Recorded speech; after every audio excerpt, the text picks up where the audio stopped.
Le changement climatique et ses effets sont aujourd'hui une réalité, y compris dans les Hauts-de-France. Sécheresse ou à l'inverse inondations ou coulées de boue lors de pluies diluviennes, érosion sur le littoral. L'été 2022 a été extrêmement sec, du jamais vu depuis les années 40. 33 jours de vagues de chaleur, un record depuis 1947, et la sécheresse s'est prolongée pendant l'automne et l'hiver. Avril 2023, les premiers arrêtés sécheresse sont proclamés en région. Mais pourquoi ? Chacun a bien vu passer la pluie en mars. Pour pouvoir mieux comprendre le phénomène et avoir une information simple sur la situation, l'agence de l'eau Artois-Picardie lance cette météo de l'eau avec la volonté de faire comprendre à chacun les gestes que l'on peut mettre en place pour l'avenir de l'eau dans notre région. Mais revenons tout d'abord au cycle de l'eau.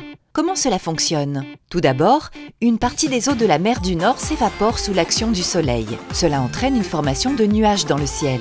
Ces nuages vont se regrouper et se transformer en pluie, en grêle ou en neige.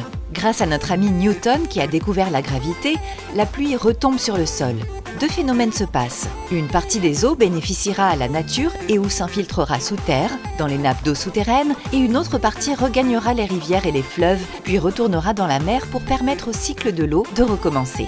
Et l'eau potable alors, d'où vient-elle? 94% de notre eau potable est puisée dans les nappes phréatiques des Hauts-de-France. Ces nappes sont comme des éponges dans le sous-sol, qui se rechargent grâce aux pluies qui s'infiltrent pendant la période où la végétation est en veille, c'est-à-dire entre novembre et mars. Dès que la végétation pousse, au printemps, la nappe phréatique ne bénéficie quasiment plus de l'eau qui s'infiltre dans le sol. Si l'hiver que l'on a connu n'a pas été assez pluvieux, la recharge des nappes phréatiques ne s'effectue pas complètement. Mais alors, comment récupérons-nous l'eau infiltrée sous terre dans les nappes d'eau souterraines? Une station de pompage récupère cette eau pour l'envoyer dans une usine de traitement d'eau dans le but de la débarrasser des impuretés. Enfin, elle est stockée dans un château d'eau pour nos robinets. Et voilà, notre premier épisode de la météo de l'eau se termine. Vous êtes maintenant incollable sur le sujet. Rendez-vous le mois prochain pour un nouveau numéro. Mais au fait, les Hauts-de-France sont connus pour leur météo pluvieuse. Saviez-vous qu'il tombe en moyenne 742 mm de pluie par an à Lille, soit 42 mm de plus qu'au niveau national? Retenez bien ce chiffre, il vous permettra de mieux comprendre pourquoi notre hiver a été si sec. À très bientôt.